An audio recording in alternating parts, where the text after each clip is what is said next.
Bonjour à tous, je suis Charlotte Molmy, coordinatrice Espace Vie et je suis ravie de vous accueillir aujourd'hui. Nous allons vous présenter le projet Femmes-Enfants et les actions qui en découlent. Pour ce faire, nous allons avoir l'intervention de Camille Patrick, sage-femme, docteur Anina Selsoled qui est pédiatre et docteur Christine Estadieux, médecin généraliste. Vous pourrez nous poser toutes vos questions suite à la séance via notre mail webinaire@espacevie ou bien par commentaire sous notre chaîne YouTube, auquel cas nous pourrons y répondre et toutes les autres personnes pourront aussi en bénéficier. Voilà, écoutez, je vous souhaite une très bonne séance et à tout à l'heure. Donc, je me présente, je suis Camille Patrick, sage-femme libérale. Je suis membre de la CPTS Santé Seine-Essonne et je travaille à la maison de santé des Allées à Corbeil. Donc, aujourd'hui, on va vous parler du projet Femmes-Enfants. Il faut savoir que donc, le projet Espace Vie Femmes-Enfants, il faut savoir que là, on parle exclusivement des femmes et des enfants, mais tous les projets Espace Vie sont montés exactement de la même façon comme on va vous le présenter aujourd'hui, c'est-à-dire qu'il y a des fiches actions et des fiches projets. Voilà, donc tout le monde peut travailler sur tous les sujets, quels qu'ils soient. Donc, on a constaté au travers des études que le plan de santé place les femmes dans les 8 priorités nationales. On constate qu'il y a énormément de couacs au niveau du suivi des femmes, que ce soit dans le suivi gynéco, dans le suivi de la grossesse. Et pour les enfants, pareil, du test de grossesse jusqu'à l'âge de 1 an, les enfants sont en Essonne. L'Essonne est placée dans le taux de mortalité infantile le plus élevé, au-dessus de la Seine-Saint-Denis. Donc voilà, on essaie vraiment, au travers de ce projet, de travailler pour réduire ce manque de suivi et puis assurer un parcours de soins pour les femmes et les enfants. On observe aussi une rupture du parcours gynécologique chez les femmes en situation normale ou en situation de précarité sociale ou de handicap. Et, donc, on essaie, au travers de tout ça, de monter des projets pour pouvoir inclure vraiment absolument tout le monde. Donc, qui intervient dans ce projet? Donc, tous les professionnels de santé confondus, que ce soit les médecins généralistes, gynécologues, des sages-femmes, des kinés, bref, ostéos, infirmières, tout le monde peut participer à ce projet parce que le suivi d'une femme et d'un enfant, c'est pas au niveau uniquement gynéco, c'est beaucoup plus large que ça. Donc, on vous expliquera, surtout au travers de la coordination, comment on peut arriver à travailler entre nous. Et je pense vraiment que c'est l'avenir du suivi, c'est d'arriver à travailler ensemble pour un projet efficace. On travaille aussi avec des structures. On vous en parlera un petit peu plus tard, mais notamment sur Corbeil, on a des partenariats avec des maternités, notamment le CHSF, la maternité des Mousseaux, mais ça, on reviendra un peu plus tard dessus, et des centres médico-sociaux et aussi des institutions, les PMI, les CPAM, etc. Donc, de ce projet Femmes-Enfants, comme je vous disais tout à l'heure, Espace Vie, pour tous les autres projets, travaille de la même façon. On fait des fiches projets et des fiches actions. Donc, nous, pour l'instant, on va vous parler de 2 fiches qui sont la prévention et la coordination. Donc, comment on arrive à faire un travail en amont avec les femmes et les enfants, et un travail ensuite pour le suivi, pour la coordination. Donc, côté sage-femme, par rapport à la prévention, on a notamment développé les cours de préparation à la naissance. Il faut savoir que les cours de prépa permettent aux femmes d'être actrices de leur grossesse, de leur accouchement. Le fait d'être en connaissance de ce qui va se passer à la maternité diminue nettement le niveau de stress. Alors, pour les sages-femmes qui sont là aussi, permettent la gestion de la douleur des contractions. Voilà, on les informe sur les différents parcours de soins entre les professionnels de santé, donc les ostéopathes, le rendez-vous avec le pédiatre, on les oriente vers des gynécos si évidemment il y a besoin, et aussi On travaille pour le postpartum en les prévenant sur la prévention sur l'épuisement parental, le baby blues, la dépression du postpartum, comment éviter tout ça, à qui se référer, par exemple une maman qui allaite, qui se retrouve en pleine nuit avec des seins engorgés et de la fièvre, qu'est-ce qu'elle doit faire, qui elle peut contacter.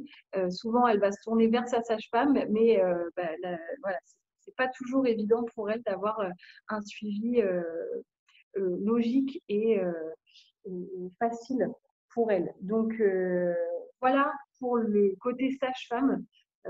Au niveau de la prévention, ça va surtout être au travers des cours de préparation à la naissance. Je vais laisser la parole à Christine Estadieux, médecin généraliste, qui va vous parler du dépistage du cancer du col de l'utérus. Je suis le docteur Estadieux Christine, je suis médecin généraliste à Morsan-sur-Orge, accessoirement présidente de la CPTS Val d'Orge et puis membre du CA d'Espace Vie. Donc moi j'ai commencé à travailler avec Espace Vie parce que j'ai trouvé qu'effectivement il y avait un intérêt à travailler en pluripro sur pas mal de sujets. Donc je vais vous parler sur des groupes de travail qu'on a mis en place et qui concernent effectivement pour le coup aussi bien les médecins, les sages-femmes que même les pharmaciens pour l'information, mais aussi les diététiciennes. Il y a plusieurs niveaux de travaux qui ont été faits. Par exemple, il y a un travail sur le dépistage du cancer du col de l'utérus, où on a eu déjà 3 réunions. On devait concrétiser pour écrire un protocole, et puis le coronaro est arrivé. On était assez nombreuses, on était une dizaine avec médecins, sages-femmes, de 3 ou 4 CPTS, donc c'était quand même très représentatif du territoire. Et donc, on a soulevé plusieurs problèmes, notamment que, par exemple, typiquement, et c'est ce qui va se passer après avec chaque fiche action, on travaille d'abord en regardant quels sont les problèmes, qu'est-ce qu'on constate comme problème, pour ensuite trouver des solutions. L'idée, c'est de partir du problème et du constat. Donc, par exemple, si je prends l'exemple du cancer du col, on a constaté qu'il y avait souvent une absence de lisibilité de la compétence des professionnels. On ne sait pas quel médecin, par exemple, pratique des frottis. On ne sait pas toujours quelles sages-femmes font des frottis. Donc, il faut déjà faire un listing de tout ça. C'est un dépistage qui touche l'intime, contrairement aux autres dépistages. Donc, ça nécessite une sensibilisation particulière et probablement des visites auparavant. C'est un dépistage centré sur l'âge. Donc, il faut avoir la date du dernier frottis et avoir des besoins de relais d'alerte pour signaler ce besoin de frottis. Ce besoin, ça peut être la sage-femme, le pharmacien, le médecin et toute personne qui sera capable de gérer l'alerte et d'informer une équipe. Ensuite, il faut probablement construire une équipe autour parce que toutes les personnes n'ont pas accès à la gynéco. C'est parfois difficile, par exemple, pour les personnes handicapées ou les personnes qui ont un problème de langage. Donc, il faudra probablement mobiliser pas uniquement les libéraux, mais aussi les associations médico-sociales et les PMI. Et peut-être avoir des interprètes. C'est-à-dire que si on veut vraiment que ce dépistage puisse toucher toutes les femmes, ce qui n'est pas le cas actuellement, il faudra mobiliser différentes personnes du territoire, d'où l'intérêt des CPTS et d'Espace Vie, qui a cette capacité à fédérer et à prospecter. Voilà, ça c'est un exemple. On a donc tiré pas mal d'idées de ce groupe de travail, notamment le fait qu'il faudra une formation pour les professionnels, qu'il faudra être capable donc de lister les patients, de les appeler, mais aussi de faire une sensibilisation personnelle. Voilà l'exemple de genre de travail qu'on peut faire en pluripro, où nous, on aimerait bien que les médecins généralistes travaillent avec les sages-femmes, qu'il y ait un signalement, que les sages-femmes soient capables de signaler le médecin généraliste quand elles font quelque chose, et inversement, et qu'il y ait un travail en aller-retour, de manière à ce que la patiente s'y retrouve. Et d'où l'intérêt de travailler en groupe de travail et de mobiliser l'ensemble du territoire. Ça, c'est par exemple pour le cancer. Si on prend l'exemple d'un autre dépistage qui est le lien parental, là, ça mobilise aussi les diététiciennes, les orthophonistes. Et donc, on peut faire un travail sur la nutrition et enfin sur le lien parental en amont, avant l'accouchement avec les sages-femmes, lors des travaux, par exemple, de préparation à l'accouchement et après l'accouchement, en mobilisant toutes les personnes qui vont être en contact avec les parents, que ce soit la mère et l'enfant. Et là, ça touche de nouveau les médecins, les sages-femmes au début, mais ensuite aussi le pharmacien qui va pouvoir voir un problème de lait, ça peut être le kiné, ça peut être plein de gens. Donc, il faut travailler ensemble et mobiliser tout le monde. Là aussi, les médecins généralistes sont, j'aimerais que les médecins prennent possession de ces groupes de travail parce que chacun a apporté quelque chose. L'autre, c'est la prévention des écrans. Là aussi, ça touche l'enfant plus tardivement, mais ça fait aussi partie d'un problème de santé publique majeur.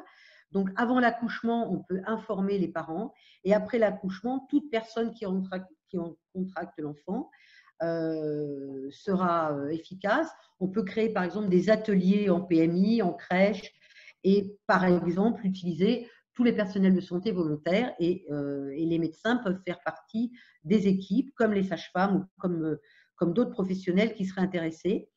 Sur ce sujet, on peut aussi travailler avec les communes puisqu'il va falloir éventuellement faire des ateliers. Et ça peut être aussi effectivement un travail de CPTS. Donc là, on voit que tous les groupes de travail d'Espace Vie sont à la fois études de ce qu'on fait après, propositions, nécessitent la coordination de tout le monde, le travail et la participation de tout le monde. Et il faut que chacun prenne en main toute cette prévention.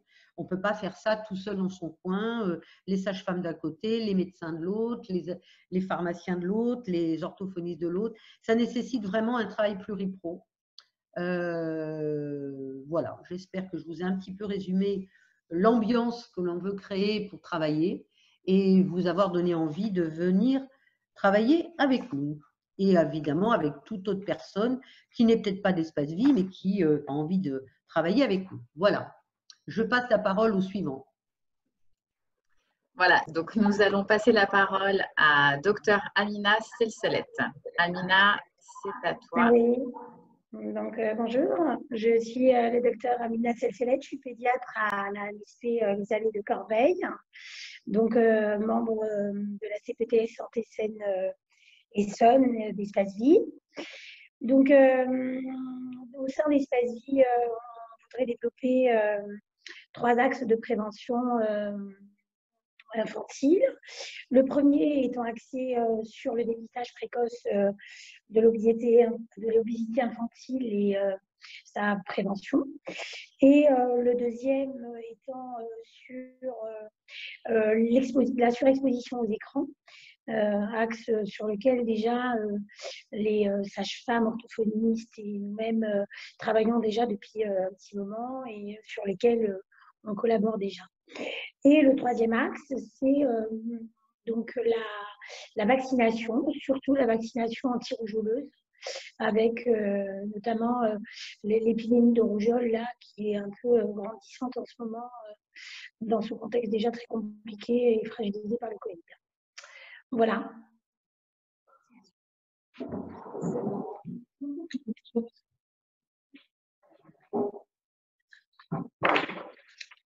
Donc, maintenant qu'on a parlé de la prévention, on va parler de la fiche coordination.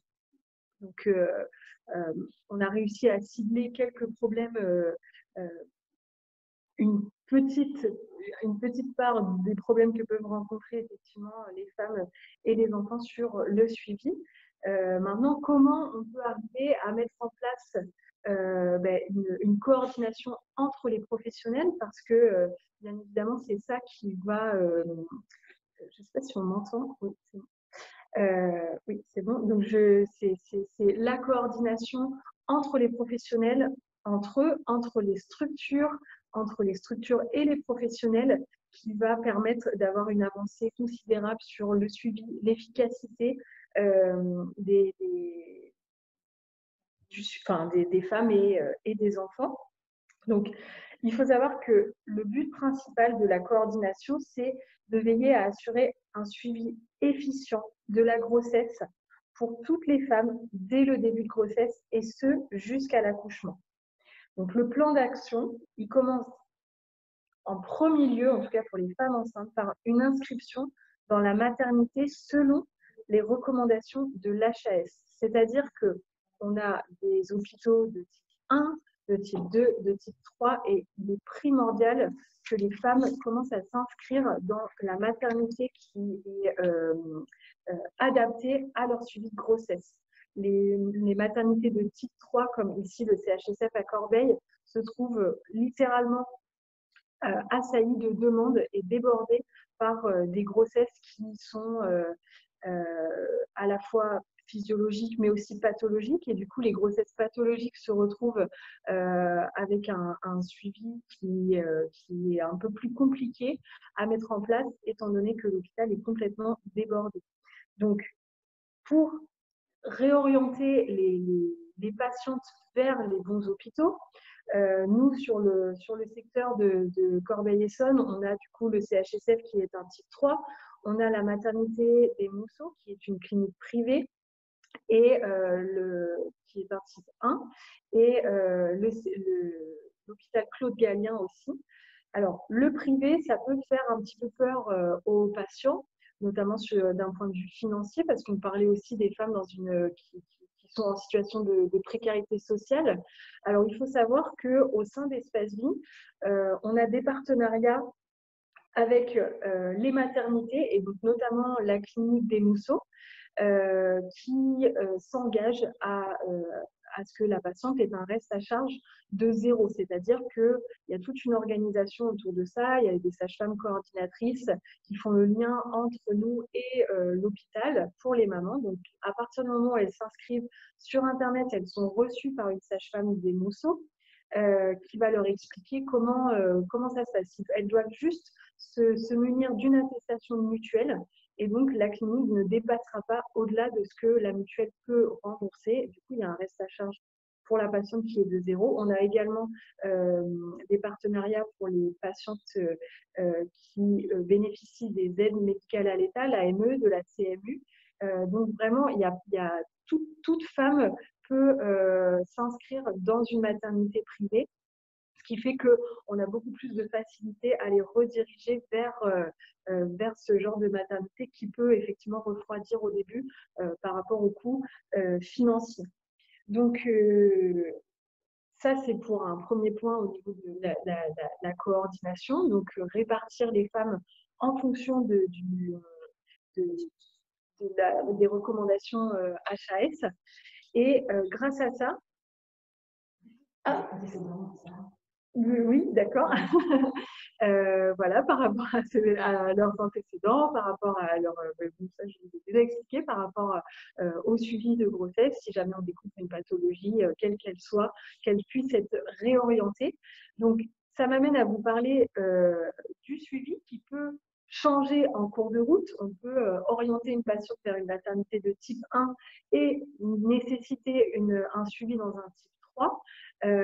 Alors, comment faire quand la patiente est déjà inscrite, etc. Donc, on a un outil qui s'appelle Entract, qui est une application qu'on peut avoir sur son téléphone, qui est très facile d'utilisation, qui permet de faire une demande au niveau d'une plateforme vers un professionnel privé, vers un hôpital, voilà. Donc, grâce à cet outil, on oriente la patiente vers la bonne structure, vers le bon professionnel. On peut également écrire un compte-rendu, donc ça permet d'avoir un suivi de cette patiente qui, une fois prise en charge par la personne ou la structure, on pourra lire effectivement ce qui se passe pour elle, où elle se trouve, parce que ça aussi, c'est, comme je vous en parlais au tout début, le problème qu'on a rencontré, c'est un problème de lien entre les personnes, entre les structures. Donc là, on a un lien via cette plateforme. Et on peut également suivre des patientes en domicile. Nous, ça nous sert énormément dans le secteur de Corbeil. On a des maternités qui voient des patientes qu'on ne connaît pas forcément de base, qui ont besoin après d'un suivi à domicile, monitoring, etc. Donc, via la plateforme Entract, on accepte la demande, on s'organise avec la patiente et à chaque fois qu'on va la voir à domicile, on tape le compte-rendu. Comme ça, la structure a aussi un lien entre ce qu'on fait nous et le suivi de la grossesse. Donc ça, c'est extrêmement pratique. Et pareil, si au cours du suivi à domicile, un truc tout bête, on se rend compte qu'elle a des douleurs et qu'elle a besoin de voir un ostéo, on a des ostéopathes qui sont aussi sur la plateforme, qui peuvent intervenir. Enfin voilà, il y a vraiment un lien énorme entre les professionnels. Nos agendas ne sont pas toujours en capacité d'accueillir les patients. Donc, c'est pour ça que c'est vraiment un réseau très large qui permet, en fonction du secteur où la patiente se trouve, d'envoyer des demandes aux professionnels des alentours. Donc voilà, je m'étale un petit peu sur le l'outil-entracte, mais qui est vraiment extrêmement pratique. Et je pense l'avenir pour le suivi des patientes parce que on a vraiment un gros problème de communication entre les professionnels, de lien entre les structures. On ne sait pas toujours qui joindre. Alors on a des contacts, on a des références, on travaille enfin, voilà, avec une ou deux personnes, mais là c'est vraiment beaucoup plus élargi et ça permet de toucher toutes les patientes, quelles qu'elles soient. Je vous dis qu'elles soient en situation de précarité sociale, de handicap, qu'elles soient éloignées, qu'elles soient isolées. Voilà, c'est vraiment très pratique. Qu'est-ce que je voulais vous dire par rapport à ça? Oui, donc le petit souci d'entracte, c'est souvent on oublie de renseigner le médecin généraliste. C'est quand même la personne qui est pivot sur le suivi d'une patiente. Donc, je vais laisser la parole à Christine qui va vous parler justement du suivi de grossesse par les médecins généralistes. En fait, par expérience, la grossesse actuellement est souvent suivie soit par les sages-femmes, soit par les médecins généralistes, soit par les gynécologues. Alors ça dépend un petit peu des territoires. Il y a des territoires où il y a beaucoup de sages-femmes, d'autres il n'y en a pas beaucoup, d'autres où il y a des gynécologues, d'autres il n'y en a pas beaucoup. Il y a des généralistes qui font de la gynéco, d'autres pas beaucoup. Donc en fait, tout ce monde-là est assez différent selon les régions, enfin selon le territoire sur l'Essonne. Mais ce qui est certain, c'est qu'on a tous un petit peu les mêmes désirata, c'est-à-dire avoir un accès à l'hôpital quand on a une patiente à problème, en tout cas, c'est-à-dire le suivi de grossesse, effectivement, prévoir l'accouchement, comme a dit Camille. Ça, je ne vais pas redire ce qu'elle a dit. Moi, du côté médical, ce qui me semble important dans la coordination, c'est d'être capable de pouvoir avoir un relais facilement à l'hôpital, facilement joignable en entrée et sortie pour des patientes à grossesse pathologique ou avec une autre pathologie associée à la grossesse, c'est-à-dire un suivi particulier qui nécessite vraiment la coordination sage-femme, médecin, voire spécialiste. Donc ça, il me semble important d'avoir ces espèces de protocoles qui ont été mis en place et que les médecins doivent s'approprier. Les sages-femmes se les sont bien appropriées sur pas mal de territoires, sur le territoire. Les médecins un petit peu moins parce que c'était un peu moins connu. Et donc, on va essayer, Espace Vie, de faire connaître un peu mieux ça avec une coordinatrice, des coordinateurs. Il faut aussi que les médecins généralistes s'impliquent, se fassent connaître parce que je pense que tout le monde a intérêt, c'est une grosse demande des généralistes ou même des gynécologues d'avoir une information un peu plus précise de ce qui se passe dans les hôpitaux avec un aller-retour un peu plus, parfois un peu plus personnalisé, un peu plus rapide. Donc ça me semble important dans l'urgence, la coordination. Et puis la coordination est aussi importante dans le suivi, que ce soit en prévention ou en pathologie, avec tous les professionnels, c'est-à-dire infirmières, sages-femmes, médecins, pédiatres, éventuellement kinés. Ça peut être tous les besoins, que ce soit de la femme ou de l'enfant après. Et pour ça, effectivement, il y a l'outil Entract pour la coordination, mais un outil n'existe que si on en fait quelque chose. Donc, il faut qu'on apprenne à se connaître, apprendre à travailler ensemble et apprendre comment dirais-je, à s'approprier les protocoles, les outils et le groupe. Voilà. Donc, je propose à tout le monde de travailler en commun avec les groupes de travail et avec Espace Vie et aussi en coordination sur leur CPTS futur pour mettre en place cette coordination qui ne peut se faire qu'avec l'ensemble des participants. Je ne sais pas si j'ai bien résumé l'idée globale. Voilà. Je vais prendre la parole avant de la laisser à Dr Célèbre du coup. Par rapport à la coordination, je vous parlais du suivi des grossesses pathologiques, mais on a aussi les sorties de maternité. Là, en plus, dans le contexte Covid, on a de plus en plus de sorties précoces. Donc, toujours grâce à l'outil Entracte et, comme le disait Christine, c'est l'ensemble des participants qui va faire que cette organisation sera de plus en plus efficace. On a, grâce à cet outil, la possibilité d'aller voir des patientes en domicile, de les voir avant, enfin de les voir dans le contexte des sorties précoces. S'il y a besoin d'un examen supplémentaire, eh bien, on peut les renvoyer. On peut les renvoyer vers l'hôpital si jamais on découvre une suspicion je ne sais pas, de jaunisse ou de je ne sais quoi. D'ailleurs, on parle d'un projet sur la surveillance de la bilirubine en ville. Et surtout, grâce à cette organisation, c'est la fin du Prado maternité sur l'Essonne. Donc voilà, maintenant c'est uniquement les sages-femmes libérales et celles qui ont suivi. J'oubliais aussi le côté pratique de l'application, c'est qu'on peut renseigner bien évidemment la personne qui connaît la patiente, celle qui l'a suivie pour toute sa grossesse, qui est notée dans l'application, et du coup personne d'autre ne peut avoir accès à l'annonce, parce que c'est vraiment des annonces qui tournent sur le secteur où vous êtes. Et grâce à ça, vous voyez l'annonce, c'est vous qui l'acceptez et vous appelez la patiente.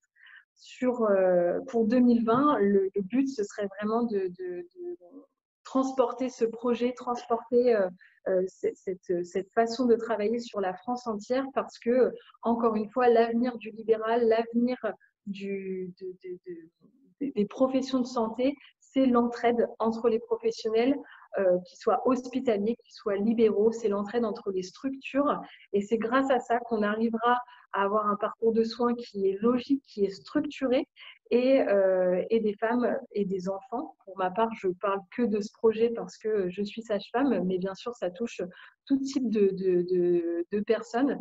C'est comme ça qu'on arrivera à avoir un suivi qui est voilà, logique, et des femmes qui ne sont pas laissées en pleine nature à l'abandon, qui ne sont pas au courant des différents suivis qu'elles peuvent avoir, des différents… Enfin bon, bref, donc je pense vraiment qu'il faut arriver à s'entraider, à travailler entre nous, et pour avoir un suivi logique et efficace.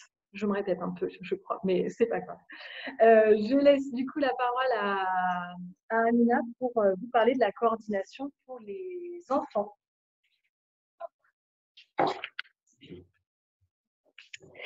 Donc, je reviens sur mes axes de prévention, et en espérant qu'ils soient surtout effectivement coordonnés pour qu'on y arrive.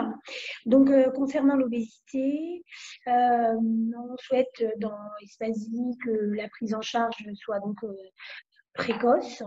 Et pour cela, il y a des choses toutes simples, hein, consigner par exemple très tôt l'IMC sur le carnet de santé. Dès qu'on voit que le surpoids s'installe, adresser ces patients rapidement en fonction du contexte psychosocial vers des psychologues ou des diététiciennes. Voilà, et pour tout ce qui est obésité déjà installée, savoir que le REPOP existe, que cet organisme qui est un peu partout maintenant arrive à proposer certaines aides financières aux parents, notamment pour la prise en charge des diététiciennes et la psychologue certaines fois quand cela est nécessaire. L'intérêt aussi de ce REPOP, c'est de pouvoir avoir accès rapidement à des centres de référence sur Robert Debré et Necker sur les obésités syndromiques, où des fois on ne sait pas trop quoi faire. Ça pourrait être intéressant. De toutes les façons, on aimerait sur Espace Vie que cette thématique-là soit travaillée et fasse l'objet d'un groupe de travail pour qu'on arrive à établir un protocole assez clair sur le surpoids et sur l'orientation du surpoids et l'orientation de l'obésité avérée. Pour la surexposition aux écrans, donc il y a déjà beaucoup de choses qui ont été faites au sein d'Espace Vie, qu'on a déjà commencé il y a à peu près 1 an et demi.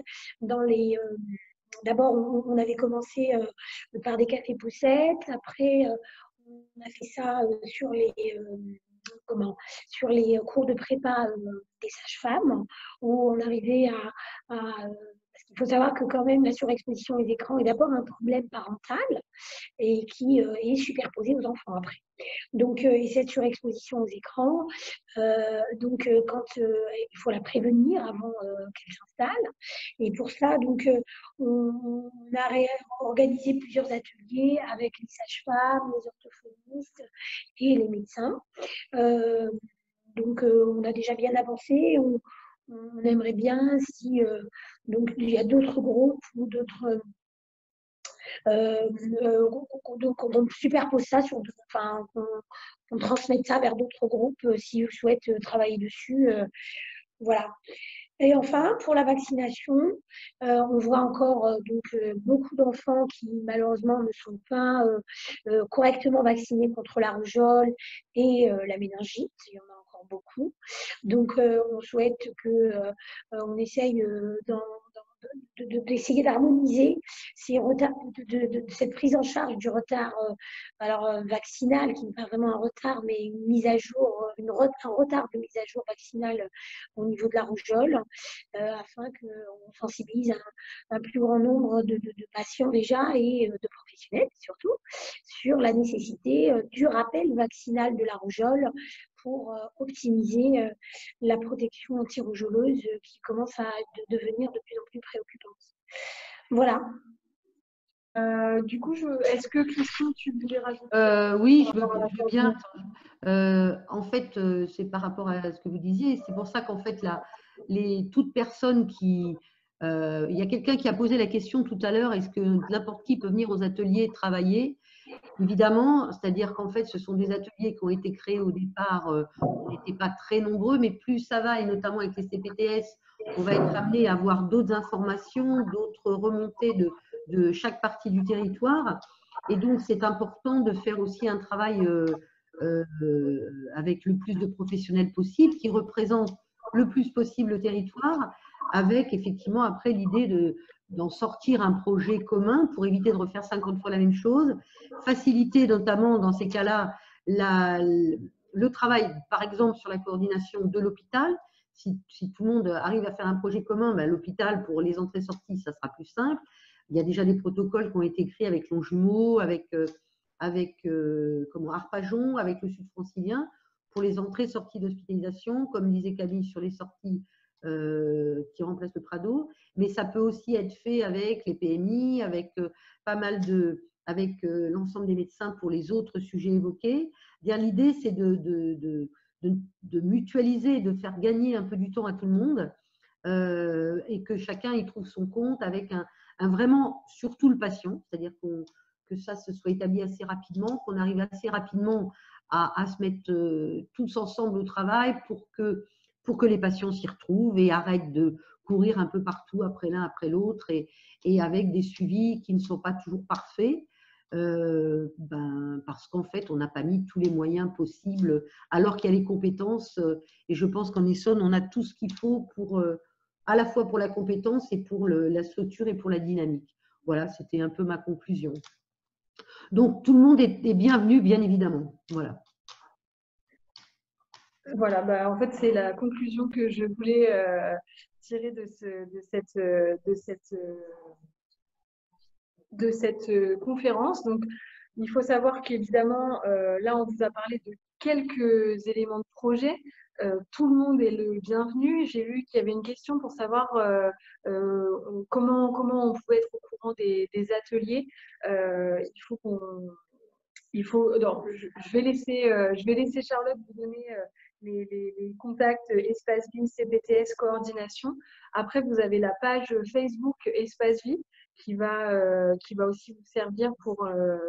vous avez le site Espace Vie qui vous explique aussi les différentes démarches, les différents ateliers, les différentes réunions qu'on donne voilà, au sein d'Espace Vie, au sein des différents professionnels. Et voilà. Donc, voilà comment être informé via la page Facebook et via le site Espace Vie et aussi au travers des différents participants de l'association. Si on a besoin de vous, on viendra vous chercher. Mais vous êtes évidemment les bienvenus pour participer. Et encore une fois, je radote un peu, mais c'est grâce à l'entraide et à la coordination entre tous qu'on arrivera à avancer et à arriver à un parcours de soins qui est irréprochable et cohérent. Voilà. Et voilà, la séance est terminée pour aujourd'hui. Merci à tous d'avoir participé, d'avoir revisionné cette vidéo. Pour les personnes qui seraient intéressées pour intégrer le groupe de travail, je vous mets l'adresse mail à laquelle vous pourrez faire votre demande juste en dessous. Pour tout autre renseignement, je vous mets mon adresse mail à moi. Juste là, vous pouvez me contacter sans souci. Pour les adhésions au CPTS, de même, n'hésitez pas à me contacter ou alors d'aller sur le site internet d'Espace Vie où vous pourrez trouver les informations nécessaires. Je vous donne rendez-vous la semaine prochaine, donc mardi 16 à 13 h. Nous parlerons de l'expérimentation du guichet unique des réclamations en santé sur l'Essonne. Pour ce faire, nous aurons le plaisir d'accueillir Philippe Nazali, qui est président du Conseil territorial de santé, ainsi que Christine Belot-Champignon, qui est coordinatrice du guichet unique des réclamations en santé sur l'Essonne. Ce sujet peut toucher tout le monde. C'est pourquoi c'est ouvert à une multitude de personnes. Donc, n'hésitez pas à en parler autour de vous, que ce soit des professionnels qui travaillent dans un établissement privé, dans un établissement public, des professionnels du médico-soc, des usagers, des professionnels libéraux, des municipalités, tout. Donc, n'hésitez pas, partagez, inscrivez-vous et je vous attends la semaine prochaine à 13 h. Merci à vous et bonne journée.